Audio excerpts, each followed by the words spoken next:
Family വ്ളോഗിലൂടെ എല്ലാവർക്കും ഏറെ സുപരിചിതരായ വ്യക്തികളാണ് ഇച്ചായൻ കുഞ്ഞാറ്റ എന്ന വ്ളോഗിലൂടെ എത്തുന്ന മിറാക്കിൾ ബ്യൂട്ടി വ്ളോഗ്സ്. ലക്ഷക്കണക്കിന് ആരാധകരെ സ്വന്തമാക്കിയ കപ്പിൾ വ്ളോഗേഴ്സ് കൂടിയാണിവർ. നവദമ്പതികളായിട്ടായിരുന്നു ഇവർ യൂട്യൂബിലേക്ക് എത്തിയത്. ഇവരുടെ ഉയർച്ചകളും താഴ്ചകളുമൊക്കെ മലയാളികൾ കണ്ടതാണ്.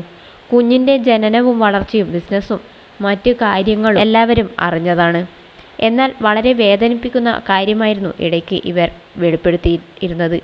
ജാസ്മിനും അമലും വേർപിരിഞ്ഞു എന്ന വാർത്ത.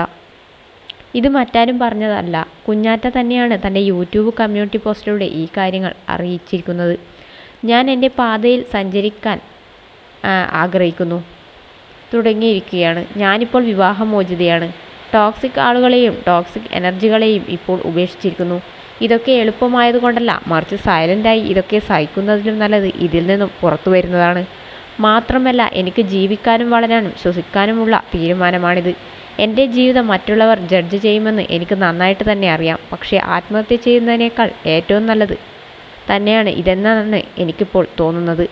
ഞാൻ എൻ്റെ ജീവിതവും സമാധാനവും തിരഞ്ഞെടുത്തു എന്ന് പറഞ്ഞുകൊണ്ടാണ് കുഞ്ഞാറ്റ തൻ്റെ വിവാഹമോചിതരായ കാര്യം വെളിപ്പെടുത്തി എത്തിയത്. പലർക്കും ശരിക്കും ഞെട്ടലുണ്ടാക്കിയെന്ന് വേണമെങ്കിൽ പറയാം. ഇരുവരും വിവാഹമോചിതരാകുമെന്ന് ഒരിക്കലും പ്രതീക്ഷിച്ചില്ല എന്നുള്ള കമൻറ്റുകളായിരുന്നു അന്ന് നിറഞ്ഞത്. കാരണം വളരെ സ്നേഹത്തോടും സന്തോഷത്തോടും കൂടി മാത്രമാണ് ഇരുവരെയും എപ്പോഴും വ്ളോഗിലൂടെയൊക്കെ കണ്ടിട്ടുള്ളത്. അതിനിടയിൽ വിവാഹമോചിതയായി എന്ന വാർത്ത കേട്ടപ്പോൾ എല്ലാവരും ഒന്ന് ഞെട്ടി. വിവാഹമോചനത്തിന് ശേഷം കുഞ്ഞാറ്റ വിദേശത്ത് ആണ് ജോലി ചെയ്തിരുന്നത്.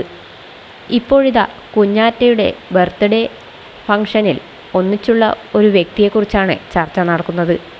ഇച്ചായനെ വിട്ടതിന് ശേഷം തൻ്റെ പുതിയ പങ്കാളിയാണോ ഫോട്ടോയിലും വീഡിയോയിലും ഉള്ളത് എന്നാണ് ആരാധകർ ചോദിക്കുന്നത്.